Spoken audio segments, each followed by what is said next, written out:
형제들아, 내가 하나님의 모든 자비하심으로 너희를 권하노니 너희 몸을 하나님이 기뻐하시는 거룩한 산 제물로 드리라. 이는 너희가 드릴 영적 예배니라. 너희는 이 세대를 본받지 말고 오직 마음을 새롭게 함으로 변화를 받아 하나님의 선하시고 기뻐하시고 온전하신 뜻이 무엇인지 분별하도록 하라. 아멘. 제가 최근 글에 우리 교회가 개혁되지 않아도 되는 일이 있다. 여러분, 교회는 개혁돼야 되잖아요. 우리가 죄인이기 때문에 계속 변화돼야 되는데 개혁되지 않아도 되는 것이 있다 그래놓고 주일날 이 구역별로 식사를 잘 준비하는 것은 개혁이 안 돼도 된다. 잘하고 있다 그 말이죠. 제 기억에 전전주에 우리 소부남 권사님 구역장으로 있는 구역에서 식사 준비를 잘해서 제 식사를 잘했습니다. 제 아내가 다른 건 잘 할 줄 모르는데 우리 허명자 권사님 구역에 카레는 좀 잘하는 것 같아요, 그죠? 그런데 요즘 더 잘하는 이유는 박연섭 집사님이 요리를 해줘서 더 잘하고 계신데, 야, 만약에 박연섭 집사님이 장로님이 되신다고 그러면 대한민국에 주방 봉사하는 장로님을 소유한 유일한 교회가 될 수 있는 가능성이 있어요. 뭐 우리 정장로님도 조금 주방 요리를 하실 줄 아는 걸로 알고 있지만 현 권사님을 위한 요리사고 우리를 위한 요리사는 우리가 초대하지 않습니다, 지금. 그렇죠? 오늘도 제가 식사를 조금만 하고 설교를 잘 감당하고 사명을 마쳐야 되겠다 이렇게 생각했는데, 오늘도 뭐 이렇게 이 맛이 있어가지고 두 그릇을 먹어가지고 지금 오늘 추수감사절에 영육간에 제가 풍성해가지고 오후 예배 설교가 잘 돼야 되는데 약간 염려를 하고 나왔습니다. 아마 장로님이 돈 잘 벌어가지고 권사님에게 많이 갖다 주면 소고기도 나오는 것 같고, 안 갖다 주면 산에서 고사리 뜯어다가 고사리국만 끓이는 것 같고 그렇습니다. 그러니까 장로님이 계속 벌어다 줘야 될 것 같아요. 여러분, 오늘 속사도 시대의 예배라고 그랬는데, 여러분, 이 속사도라고 하는 말은 예수님의 원래 사도가 12분이 계시잖아요. 이분들이 이제 점점 지상에서 사역을 마치고 그 사도들을 이은 속사도, 이을 속자입니다. 이은 사도들이 활동할 때 예배가 어땠느냐.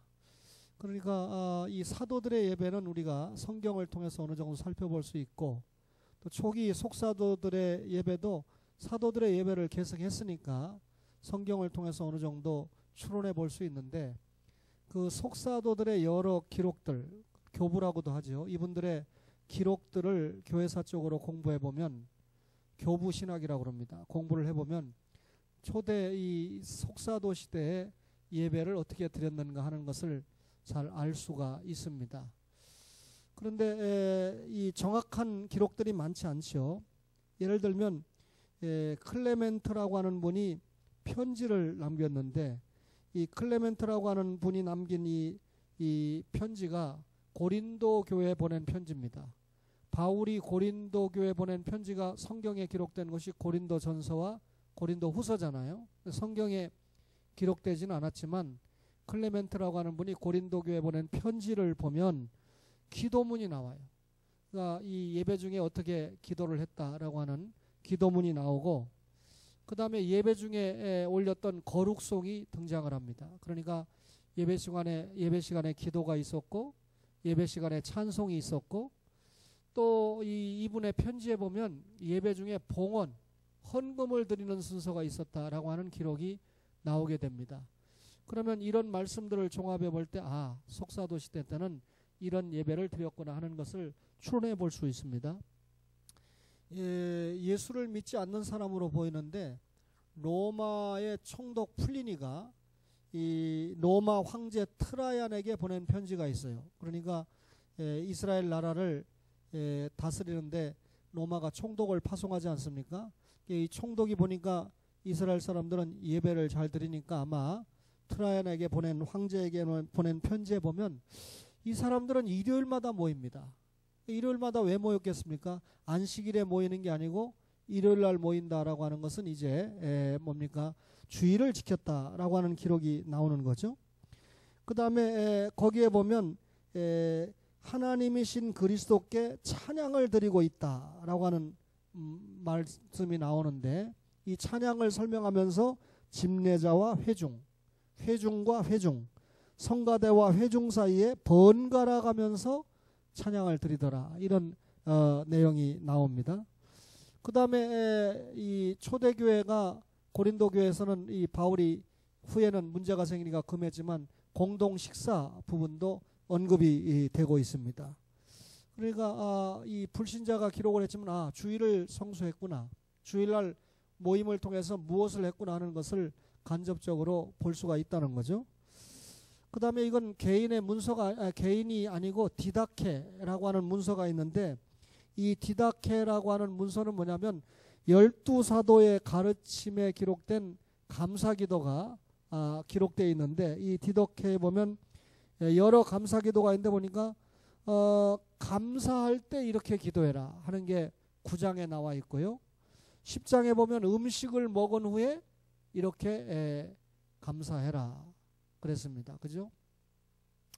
오늘 이 남은 원래 미리 준비했겠죠. 우리 연합 여전도에서 좀 우리 교인 숫자보다 조금 떡을 더해서 약간 남은 것을 우리 전도사님을 통해서 이제 교회 나오지 못한 우리 최 집사님을 위시한 또 다른 성도들을 좀 신방하려고 그렇게 마음을 먹고 있으니까 끝나고 남은 거 내놔 이렇게 하시면 신방을 방해 놓는 죄가 됩니다. 이 시간 이후에 최 전사님 일자 신방하고 또 주중에 목사가 꼭 신방할 가정은 신방할 수 있도록 시간 일정을 조정해라 하고 이렇게 예배 전에 대화를 했습니다. 감사할 때 이렇게 기도해라. 음식을 먹은 후에 이렇게 감사해라. 그 다음에 14장에 보면 주일에 대한 가르침이 나오게 됩니다. 그러면 이런 이 초대 교부들의 문서들을 통해서 또는 편지를 통해서 예배가 어떻게 드려졌는가 하는 것을 확인할 수가 있는데, 구체적으로 오늘날 교회부에 기록된 것과 같은 그런 예배의 순서가 나오진 않아요. 그러나 일부 문서가 발견되고 있지만, 오늘 이 로마서 12장은 바울이 로마 교회에 보낸 편지인데, 너희 몸을 거룩한 산 제물로 드리라 라고 하는 말씀이잖아요. 제물은 제사 드리는 뭡니까? 중요한 요소입니다. 과거 성경에는 거룩한 산 제사, 거룩한 살아있는 예배를 드리라 그 말 아닙니까? 그러면 이 예배를 바로 드리려고 하면 예배 대상을 바로 알아야 돼요. 예배 이유가 분명해야 돼요. 예배 목적도 분명해야 됩니다. 그죠? 그렇지만 예배 대상과 예배의 목적과 예배의 이유가 분명하도 예배의 방법이 바르지 않으면 그것도 곤란합니다. 그러니까 예배가 쉬운 것 같으면서도 참 어려운 부분인데, 우선 여러분 예배의 대상은 당연히 삼위 하나님이죠. 근데 거기서 끝나면 안 되죠. 이사야 42장 8절에 보니까 나는 여호와이니 이는 내 이름이다. 나는 내 영광을 다른 자에게 내 찬송을 우상에게 주지 아니하리라 그랬습니다. 예배의 대상이 우상이 아니고 자신뿐인데, 여러분 어떤 분은 예배의 대상을 자연물로 삼는 분들 많은데, 우리 전통적인 어른들 자연물로 예배의 대상 삼는 거 많이 봤잖아요. 간단하게 모든 하늘과 땅 사이의 모든 만물은 하나님의 피조물입니다. 그 피조물 가운데 영장이 사람이죠. 그 피조물을 정복하고 다스릴 권한을 우리에게 주었기 때문에 피조물은 정복과 여러분 이 관리의 대상이지 섬김의 대상이 아니라는 겁니다. 따라서 해를 섬긴다든지 나무를 섬긴다든지 바위 앞에서 절을 한다는 것은 잘못된 거죠. 그 다음에 여러 가지 영들을 섬기는 이 대상으로 섬기는 사람이 있는데, 대표적인 게 죽은 조상들의 영입니까? 영 아닙니까? 여러분 죽은 조상들이 우리에게 복을 줄 만큼 힘도 없었지만 우리 죽은 조상들은 나라 일본에다 갖다 바친 조상들 아닙니까? 근데 이 사람들은 뭘 믿냐면 세상에는 선신이 있고 악신이 있다. 선신은 선한 영을 가지고 있고 악신은 악한 영을 가지고 있다. 따라서 선신이 선한 영을 불러주므로 그 선신을 잘 섬기면 복을 받는다 이렇게 가르치지 않습니까? 그래서 무당에게 상당히 돈을 갖다 주는 사람들이 많은데 아쉽게도 뭐 크리스찬이라고 하면서 점 보러 가고 크리스찬이라고 하면서 굿하는 사람들이 많다고 그러니까 돌이켜 볼 만한 일입니다. 아마 제가 생각엔 저희 가족들 가운데는 없지 않을까 생각합니다. 그 다음에 무신론자들이 있어요. 그죠? 나는 종교가 없다. 나는 그러니까 신앙적으로 섬길 대상이 없다. 어떤 사람은 과학을 신으로 섬기고 어떤 사람은 권력을 신으로 섬기고 어떤 사람은 물질을 신으로 섬기고 그죠? 어떤 사람은 건강을 신으로 섬기고 어떤 사람은 자기 자신을 신으로 섬깁니다. 이 소방관이 모델이 돼가지고 몸짱이 돼가지고 이 달력이 나왔는데 야 만약에 우리 경찰관이 몸짱이 돼서 이 달력을 만들었다 그러면 주영 집사를 생각해서 사줄 마음이 있지만 그게 이상하게 소방관들이 저 정도 몸짱 만들려면 자기 근무 시간 외에는 계속 몸짱 만드는 일만 해야 될 텐데 이게 가능한 일인가라고 하는 생각을 해봤어요. 그러니까 특별히 소방관 중에서 그 몸짱 만들어 달력 팔으려고 평상시 근무 불 끌어가는 거나 인명구조하는 건 다 빼주고 몸짱 만드는 것만 진료가도록 해주는 게 아닌가라고 하는 생각을 해봤는데 어쨌든 여러분 이 무신론자들은 결국 자기 자신을 믿는 사람들인데 제 이 학생 가운데 민준현이라는 학생이 독일어 학과인데 학교 교환학생으로 독일을 간 거예요. 전혀 이 부산에 아주 못된 예수 안 믿는 아주 이 전통적인 이 굿판 집안의 아이인데 독일에 가서 공부를 해보니까 독일을 위시한 유럽이 전부 기독교 영향권에 있거든요. 역사도 그렇고 문화도 그렇고 환경도 그렇고 그래 이 아이가 이 고국에 돌아와 1년 교환학생을 마치고 과거에는 무슨 이런 과목에 전혀 관심이 없었는데 기독교의 이해, 현대인과 성서 이런 과목이 있으니까 자기가 유럽에 가서 충격을 받아 놓으니까 도대체 기독교가 어떤 종교인가 알아보고 싶어서 제 과목에 신청을 한 거예요. 그래서 뭐 교회 한 번도 안 다녔는데 진리 얘기를 하니까 뭐 귀에 잘 들리겠습니까? 그러다가 지난번에 교회개혁 10월 31일이 화요일이니까 딱 500주년이거든요. 그래서 천주교에 대해서 강의를 하다 보니까 독일 얘기가 나오죠. 또 내친 김에 제가 한국 교회 역사의 이야기를 하면서 우리나라가 이 선교사들을 통해서 기독교 복음을 통해서 엄청나게 혜택을 받은 이야기를 하니까 이 친구가 들은 말씀, 믿음은 들음에서 나잖아요. 깨우쳐져 가지고 자신과 이 대한민국이 기독교의 혜택, 예수님의 사랑을 엄청나게 받은 이 나라라는 걸 독일에서 공부한 것까지 연결을 해서 깨닫게 됐어요. 그래서 저에게 스스로 편지를 내고 그리고 교회를 결정해 달라고 저하고 이제 내일 모레 제가 이 친구를 만나서 상의를 하게 될 텐데 이미 두 친구는 부산 외대교회 보내주었습니다. 지난주에도 전혀 교회 안 다니는 친구인데 등록했고 또 오늘도 예배 출석을 해서 우리 이복수 목사님이 저한테 얼마나 감사하다고 말씀하는지 외대 수많은 교수들이 외대 교수들이 400명이래요. 400명의 교수 가운데 대학교에 전도해 주는 사람은 저 하나밖에 없잖아요. 그러니까 뭐 감사할 수밖에 없죠. 그런 이 한 영혼이 천하보다 귀하다고 그랬는데 제가 준영이에게 아주 진지하게 하나님께서 너를 이 땅에 보내셨고 네가 독일어과 선택한 것도 네가 중국어과 선택했으면 관심이 없었을 텐데 독일어과 또 독일의 교환학생으로 아무나 가는 거 아니잖아요. 시험 봐서 뽑혀야 되니까 간 것도 독일에서 내가 기독교의 영향을 깨달은 것도 기독교 이해를 듣고자 한 것도 또 이 신교수를 만난 것도 다 네가 너를 하나님이 사랑하셔서 하나님이 섭리하신 거다 하니까 이 굉장히 관심을 많이 갖게 됩니다. 여러분 참 하나님의 섭리가 놀랍다고 생각하는데요. 그럼 우리는 참된 예배의 대상이 그런 게 아니고 뭐죠? 절대 주권자 하나님이에요. 로마서 11장 36절에 만물이 주에게서 나오고 주로 말미암고 주에게로 돌아갑니다. 그랬습니다. 만물이 주에게로 나온다 이 말은 하나님이 창조자라는 거잖아요. 보이는 것을 창조하고 보이지 않는 영계도 하나님이 창조하셨다는 겁니다. 그분이 예배의 대상이죠. 주로 말미암고 이 말은 하나님이 창조만 해놓고 내박쳐 놓은 게 아니라 창조하신 모든 세계를 공전과 자전 등등을 통해서 하나님이 통치하시고 섭리하신다. 이게 만물이 주로 말미암고 아닙니까? 그리고 주에게로 돌아간다. 이 말은 하나님이 정하신 기한에 하나님 앞에서 여러분 결산한다. 그 말인데 이 구절 한번 찾아보고 싶습니다. 우리 히브리서 4장 13절 한번 보겠습니다. 히브리서 4장 13절 아주 귀한 말씀인데요. 히브리서 4장 13절을 보시면 이렇게 되어 있습니다. 지으신 것이 하나도 그 앞에 나타나지 않음이 없고 우리의 결산을 받으실 이의 눈앞에 만물이 벌거벗은 것 같이 드러나느니라.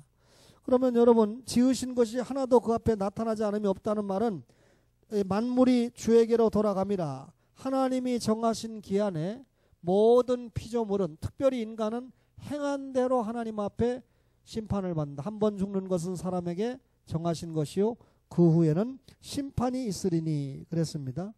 그래서 여러분 절대 주권자 하나님이 우리의 예배 대상이고 그 다음에 구속주 하나님이 우리의 예배 대상인데 이사야 43장 1절에 야곱아 너를 창조하신 여호와께서 지금 말씀하시느니라.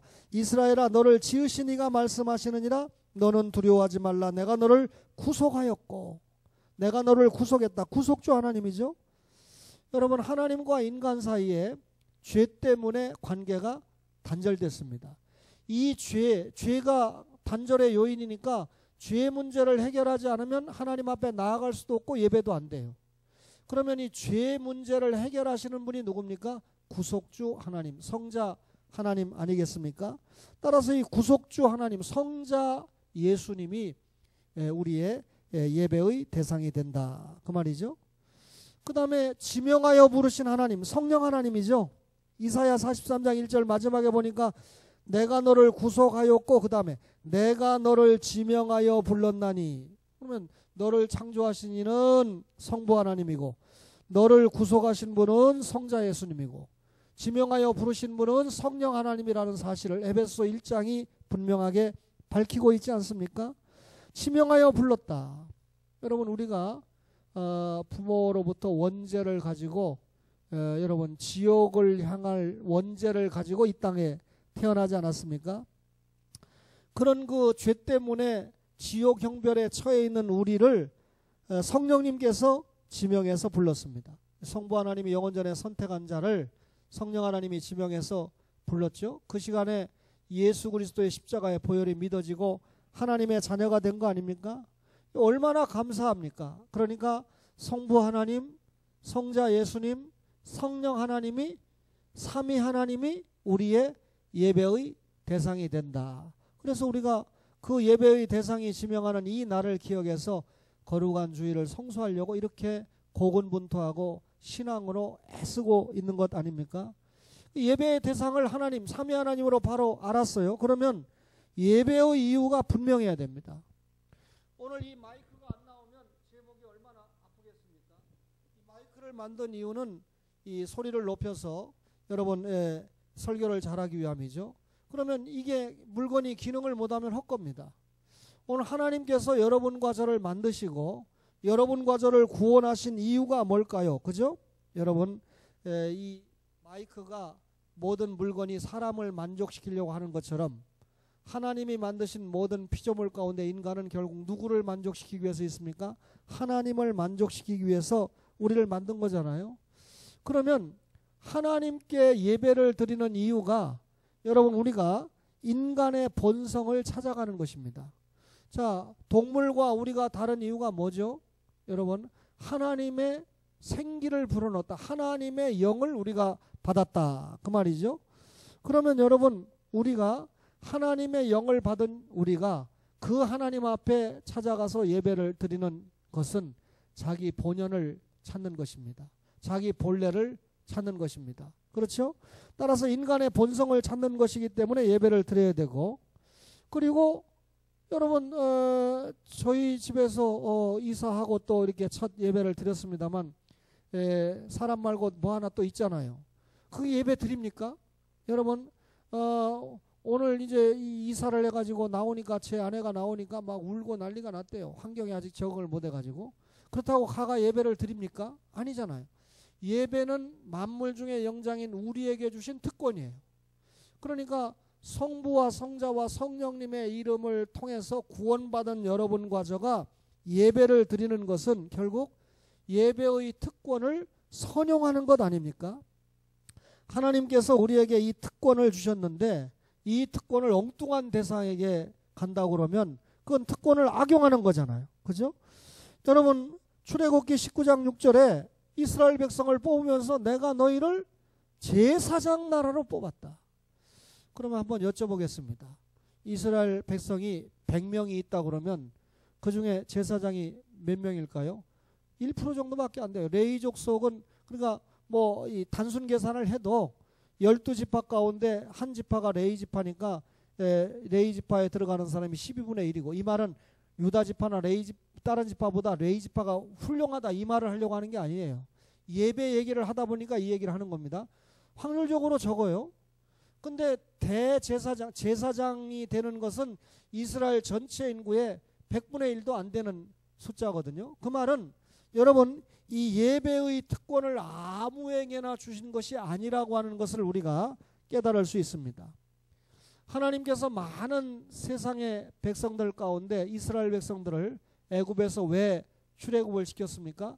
출애굽을 시킨 분명한 이유는 구원이지만 구원받은 신자에게 따르는 분명한 행위가 뭡니까? 예배입니다. 광야에서 내 백성이 광야에서 하나님을 섬기게 하기 위해서 절기를 지키게 하기 위해서 애굽에서 나와야 된다. 예배의 특권 아닙니까? 따라서 여러분 우리가 예배는 특권이기 때문에 특권을 회복해야 됩니다. 여러분 주일 오전에 예배드리는 것이 행복하고 주일 오후에 예배드리는 것이 행복하고 피곤해도 웬만하면 또 수요일날 와서 예배드리는 것이 행복하고 또 새벽에 본교회 나오지 못할 때는 자기 가정에서 제단을 쌓으면서라도 예배를 드리는 것이 대단히 행복하고 이게 특권이죠. 왜 예배를 드려야 됩니까? 그것이 우리 인간 삶의 목적이기 때문에 그렇죠. 이사야 43장 21절에 이 백성은 내가 나를 위하여 지었나니 나를 찬송하게 하려 함이라. 나를 위하여 지었다. 백성을 나를 찬송 나를 예배하기 위해서 지었다. 그 말이죠. 여러분 다른 피조물과 달리 인간에게만 예배할 수 있는 그런 특권을 주신 것은 우리가 하나님의 형상대로 지음을 받았기 때문에 그렇습니다. 따라서 모든 피조물을 대표해서 하나님 앞에 예배를 드리는 실존이 누굽니까? 우리 구원받은 우리 아니겠습니까? 창세기 1장 26절에 보면요. 피조물을 다스리고 정복하고 하나님께 영광 돌리는 게 모든 인간인데 그때는 무죄한 상태였잖아요. 근데 아담이 범죄한 이후에는 예수 그리스도의 구속을 통과한 자가 하나님 앞에 진정으로 예배를 드릴 수 있는 거 아닙니까? 여러분 하나님께서 모든 만물 중에서 인간을 가장 사랑하고 이 영장으로 만든 이유는 하나님께 예배하는 사람이 되게 하기 위해서요. 여러분 이 첫째 날 창조하시고 여호와 보시기 좋았더라 좋았더라 좋았더라 했습니다. 그러면 하나님께서 그 모든 것을 보고 좋았다 했는데 일반적인 피조물 창조보다도 더 기쁘고 좋은 것이 하나 있었습니다. 그것이 만물의 영장으로 지은 사람 창조 아닙니까? 그래서 피조물과 달리 그 사람에게는 하나님의 형상대로 지음을 지었다. 하나님의 형상대로 지었다는 말은 하나님과 통한다는 말이죠. 뭘로 통합니까? 인간이 예배로 하나님께 통합니다. 예배로 하나님께 교제합니다. 범죄하고 나니까 예수 그리스도를 통해서 예배를 드리잖아요. 그래서 이사야 시편 24편 1절에 땅과 거기에 충만한 것과 세계와 그 가운데 사는 자들은 다 여호와의 것이로다. 그랬어요. 만물의 주인 되시는 하나님께 예배하는 여러분과 저가 여러분 이 삶의 목적이 되기 때문에 예배를 해야 된다. 뭐 트럼프가 왔다 갔는데 뭐 문 대통령이 평택까지 가고 뭐 하여튼 뭐 트럼프가 한 3일만 더 있다가는 정신이 하나도 없겠더라고요. 빨리 가서 다행이지. 뭐 얼마나 뭐 언론마다 트럼프 모시고 뭐 어쩌고 저쩌고 하는데 야 트럼프가 와도 저 정도인데 주님이 오시면 어떨까라고 하는 생각을 해봤어요. 근데 여러분, 예수 믿는 우리도 주님이 오신다는 거에 대해서 주님이 오신다고 예고를 했는데 감동을 못 느껴요. 저는 늘 사랑하는 분들이 옆을 떠나가신다든지 또 이런 그 모습을 보면서, 야, 또 우리 선생님이 금년을 끝으로 은퇴한다 그러니까, 물론 그 은퇴가 완전한 은퇴는 아니지만 학교 은퇴 아닙니까? 그렇지만 그런 은퇴 얘기가 들리고 또 우리 보고 글을 쓰라고 하면서, 야, 나도 은퇴의 시기가 다가오는데, 그 말은 은퇴하기 직전까지 주님 앞에 해야 될 일을 해야 된다는 마음을 공고하게 하고 결단하는 시간이 되게 하는 거죠. 여러분, 이 예배를 드리는 이유가 인간 삶의 의의와 가치가 되기 때문에 그렇습니다. 보니까 쓰레기장에 보면 쓸모없는 건 다 갖다 버리더라고요. 우리 초원에 가족들은 수준이 있으니까 분리수거를 잘하죠. 그죠? 예. 아주 이 무지개 아파트를 중심으로 해서 이 근처에 사는 부모들이나 자녀들이 형편없어가지고 뭐 다 그런 건 아니지만, 이 학원에서 공부하고 내려가는 녀석들이 계단에다가 뭐 떡볶이통도 놓고 별짓 다 하고 하는 거 보면 참 그 아버지 어머니가 누군가 꼭 한번 보고 싶은 마음이 있을 정도예요. 쓸모없는 건 버리잖아요. 쓸모 있는 것은 잘 보관하지 않습니까? 따라서 여러분, 하나님께서 예배를 드리지 않는 민족은 쓸모없는 민족이기 때문에 축복 안 하고 결과적으로는 버리십니다. 그렇죠? 결과적으로는 하나님께서 역사의 이 연원을 잘 살펴보면 예배 없는 민족은 축복하지 않아요. 이렇게 하나님 앞에 이 예배의 이유가, 목적이 분명합니다. 그러면 마지막으로 예배의 방법도 정확해야 됩니다. 그 예배의 방법이 뭡니까? 우선 우리가 지금까지 공부한 대로 영과 진리의 예배잖아요. 영적인 예배는 입술로만 드리는 예배가 아니라, 여러분, 우리의 몸이 거룩한 산 제사, 산 제물로 따라오는 예배가 돼야 됩니다. 그죠? 하나님께서 원하시는 예배는 영과 진리의 예배죠. 그죠? 이 과거에 신령과 진정을 할 때, 신령이라고 하는 말은 마음이 따라와야 된다는 거예요. 마음은 안 따라오고 몸만 형식적인 예배 드리는 거 하나님이 원하지 않는다는 거죠. 진정 진리로 예배를 드린다. 그러면 진리로 예배를 드리면 반드시 성령님께서 역사를 하십니다.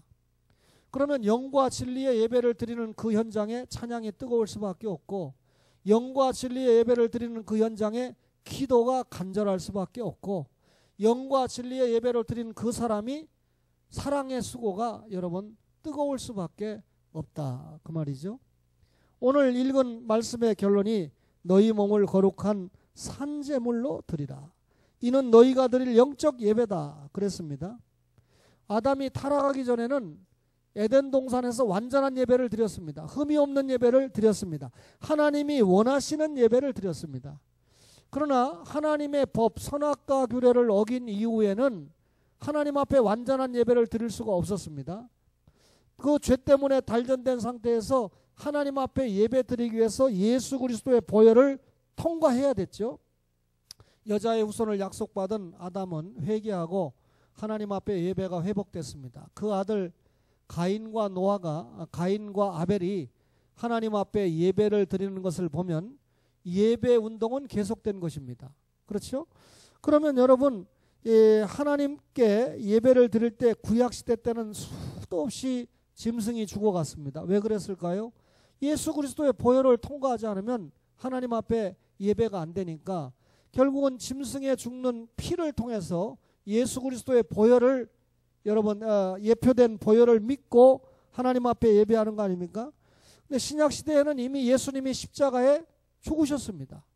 예수님의 단번 속죄를 통해서 더 이상 짐승이 죽을 필요가 없기 때문에 이제는 예수 믿는 여러분과 저가 영과 진리의 예배를 드립니다. 예수 믿고 구원받았으니까 하나님의 말씀을 들으면서 하나님의 말씀으로 예배를 드릴 때 누가 역사합니까? 성령님이 역사해 주시는 그런 예배를 드리게 되는데, 우리가 원죄는 용서받았지만 아직까지 자범죄가 많이 남아있기 때문에, 알면서 모르면서 짓는 죄가 많기 때문에 하나님이 기뻐하시는 것은 형식적인 제사가 아니라 상한 심령입니다. 상한 심령이 뭡니까? 나는 죄인입니다. 죄인이기 때문에 하나님의 말씀을 사모합니다. 지난주에 들은 말씀 다 까먹고 잊어버렸습니다. 하나님 다시 말씀을 주시옵소서. 오전에도 말씀을 주시고 오후에도 말씀을 주시옵소서. 그 말씀을 부여잡고 한 주간 동안 살겠습니다. 그것만 좀 부족하니까 더 말씀을 열심히 읽겠습니다. 필요에 따라서는 또 들어와서 설교도 읽어보겠습니다. 동영상으로 또 말씀도 들어보겠습니다. 등등 이렇게 열심히 사모하는 거죠. 여러분, 우리는 죽은 제사가 아닌 산 제사를 드려야 됩니다. 고린도전서 6장 19절 이하에 너희는 너희 자신의 것이 아니라 값으로 산 것이 되었다.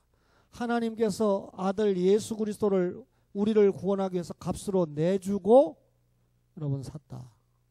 쉽게 말해서 제가 제 아들의 목숨을 내주고 얻은 것이 있다 그러면, 얻을 것이 있다 그러면, 혹은 얻은 것이 있다 그러면 얼마나 귀한 것입니까? 얼마나 귀한 것을 얻기에 아들의 목숨까지 내주고 얻는단 말입니까? 하나님이 우리의 영생 문제를 해결해 주시기 위해서 결국 외아들 예수 그리스도를 내놓고 십자가에 박아놓고 값으로 우리를 샀기 때문에 우리가 얼마나 보배롭고 귀한 존재입니까?